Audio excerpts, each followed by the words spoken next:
Cuando en el año 1924 el presidente José María Orellana construyó el Parque Zoológico, pues como su nombre lo dice, era un parque enorme de más de 500 manzanas que adentro albergaba un zoológico.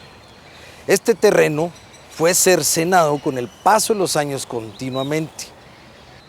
Primero por el Hipódromo del Sur, donde se corrían caballos una vez al año, luego la pista aérea, la feria del General Ubico, la colonia de los militares, estaban las cuadras de caballos de la Guardia de Honor, había gran cantidad de cabritas y carritos para llevar a los niños, una serie de animales domésticos. La vegetación era espesa porque era una finca virgen. Se llevaron todos los animales domésticos, entraron tractores, arrasaron la vegetación, sembraron grama. Acá enfrente de esta casa de té había un restaurante con 2 pisos, ¿podían ustedes creer? También fue derribado. Fueron derribadas las clínicas donde se curaban a los animales, etcétera, etcétera. En el año 1963, el Parque Zoológico iba a ser cerrado durante el gobierno del general Medígoras Fuentes, ya que el gobierno no tenía fondos para mantenerlo. Resulta que 2 años antes, en 1961, el naturista Jorge Ibarra Escobedo había fundado una asociación, tal vez el primer experimento de ONG que hubo en el país, la Asociación Guatemalteca de Historia Natural.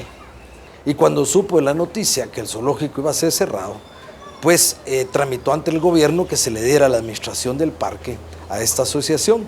Y así ocurrió el primer salvamento del parque, que se le debe a Jorge Ibarra Escobedo.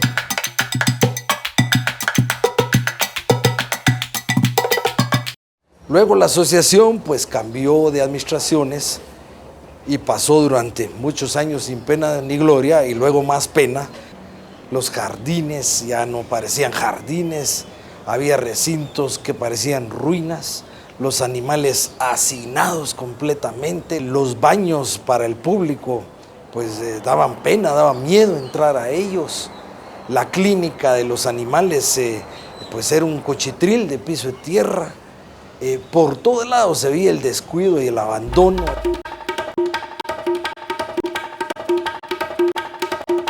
En el año 1991 visitamos el parque, Pedro Cofiño y yo, ya que alguien nos informó que la mocosita pues, se encontraba en un estado muy deplorable. Venimos a ver al elefanta y en realidad nos dio muchísima pena ver que no solo era la mocosita, sino que era todo el parque el que estaba en una situación lamentable.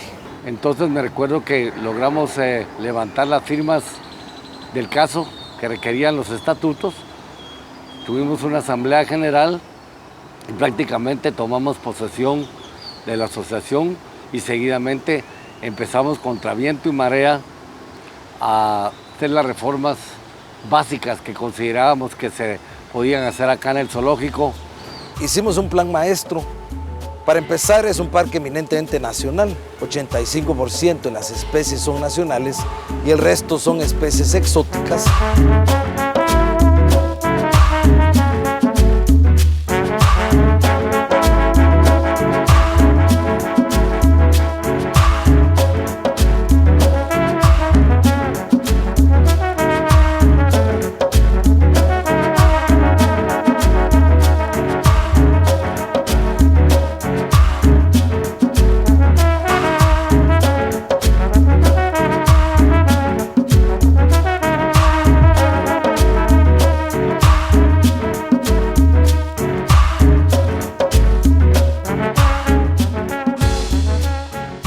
Está el continente de África.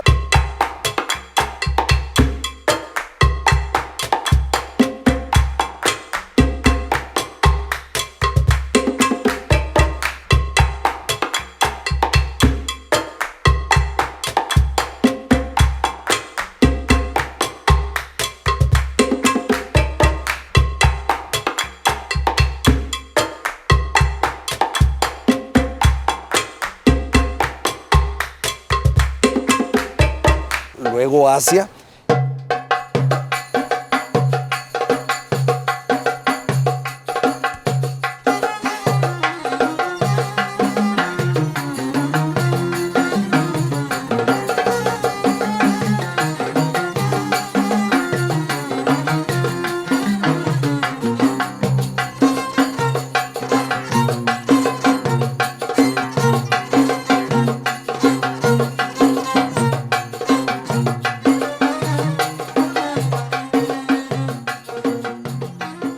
todo el otro lado del parque, que colinda con el acueducto, es el bosque tropical.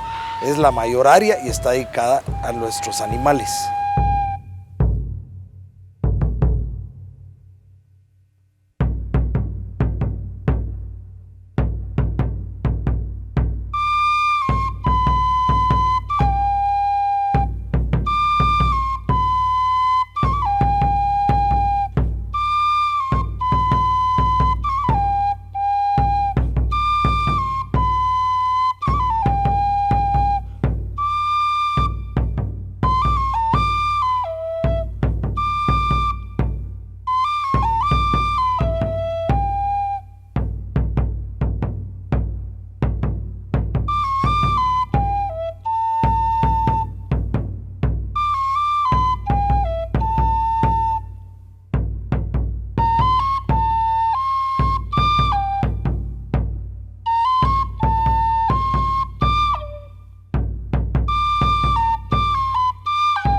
También los invito a que vengan a conocer a las serpientes, ya que son animales muy importantes.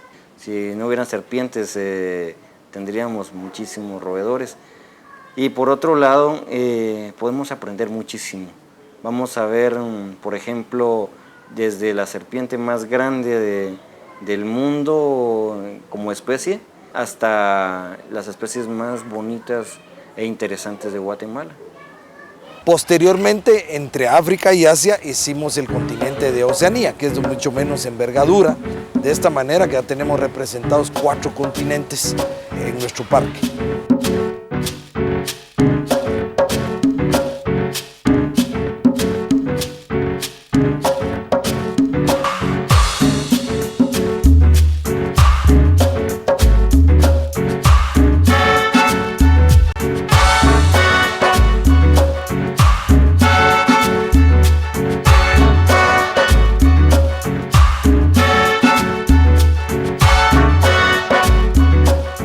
En la primera parte del plan maestro, pues hicimos el recinto de la Mocosita y nos preocupamos de las grandes fieras, que eran las que estaban en muy mala situación.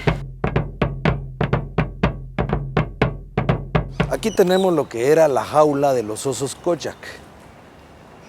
Un enorme oso Koyak habitaba de este lado.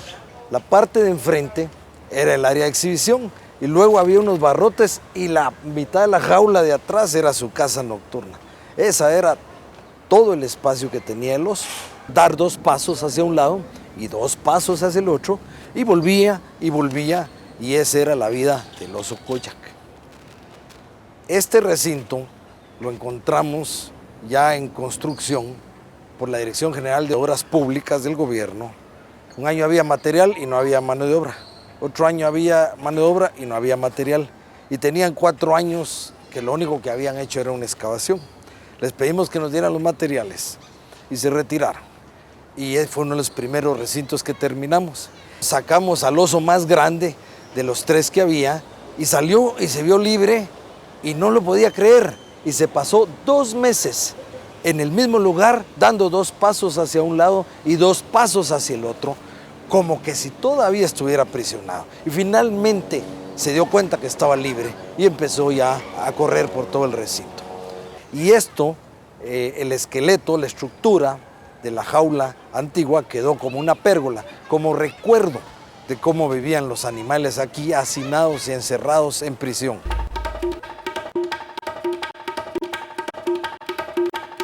Nos encontramos en la sabana africana. Aquí la idea es que se vean las fieras al lado de los herbívoros como si estuvieran en un solo ambiente, pero en realidad están separados por fosos. De manera que los leones, por ejemplo, solamente se pueden saborear a los búfalos y no pueden dañarlos.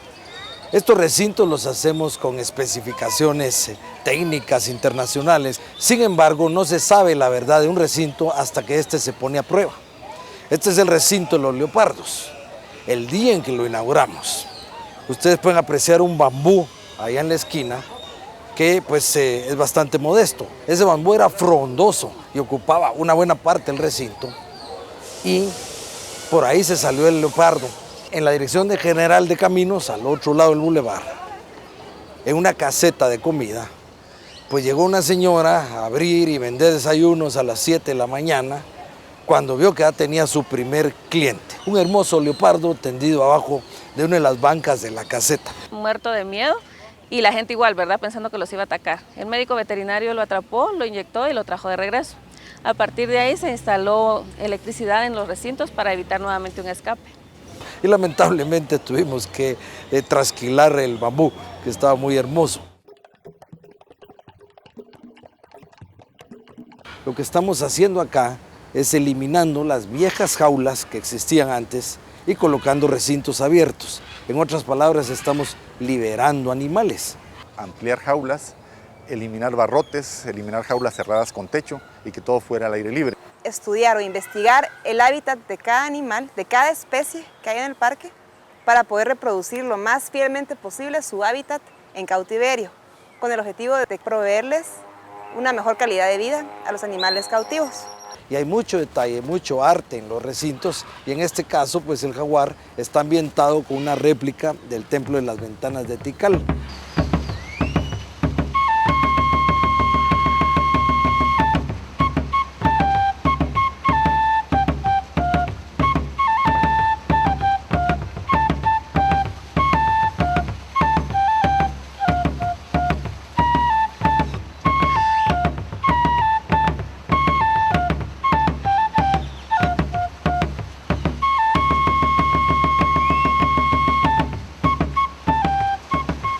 Nos encontramos en el recinto de los tigres de Bengala.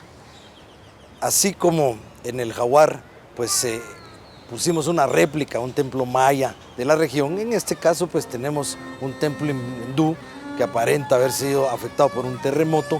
Y así hacemos cada recinto, que la arquitectura del lugar, de la región donde se encuentra el animal, se refleje en su hábitat.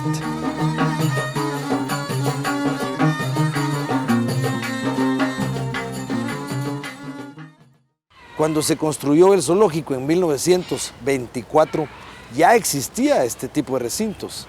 Sin embargo, la gente que lo diseñó no tuvo la suficiente visión de ver hacia el futuro y vieron hacia el pasado. Y lo que heredamos fue una colección de verdaderas prisiones donde los animales estaban hacinados en situaciones lamentables y la tuberculosis era una enfermedad muy común entre ellos. Históricamente, los zoológicos, antes de la Segunda Guerra Mundial, el concepto de zoológico en sí era un lugar para las personas, para que las personas pudieran llegar a conocer animales exóticos. Después de la Segunda Guerra Mundial, esa idea cambió y el zoológico se volvió un lugar para el animal. Entonces, para que el animal viviera bien. Entonces, ya las personas llegaban a conocer animales, pero también se estaba poniendo atención en la nutrición del animal, en la salud del animal y el bienestar mental del animal. Tengo el agrado de presentarles a los arquitectos Mario Roca Cermeño y Mario Roca Montenegro. Ellos pertenecen a la firma Idear, que fueron escogidos para realizar este proyecto de reconstruir y renovar nuestro Parque Zoológico La Aurora. En su plan maestro engloba ese cariño que se debe tener por toda la naturaleza, por todos nuestros valores, por todas nuestras bellezas de Guatemala. Tiene la idea de que ya no sean jaulas más, que sean recintos, donde el animal pueda sentirse en su hábitat para que pueda todos los niños absorber de manera sencilla, dinámica, esos aspectos tan importantes.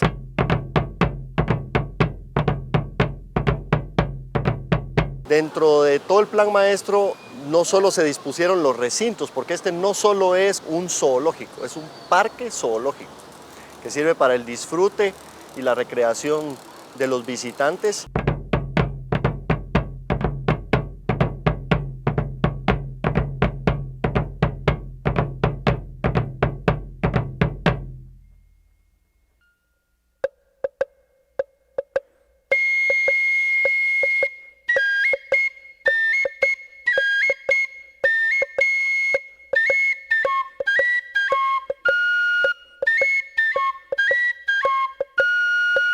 Y para la educación y para que los visitantes puedan apreciar cómo estos animales viven en su hábitat natural. Definitivamente el resultado fue animales con menos estrés. El estrés es un factor muy dañino para los animales silvestres. Libera a nivel orgánico muchas sustancias, podríamos decirle, que afectan al animal, lo vuelven susceptible a enfermedades, cierto temor, el temor los mantiene sin apetito. Entonces, todo eso se ve el resultado, ¿no?, ya de recintos abiertos. El animal se relaja y por ende pues tiene efectos positivos.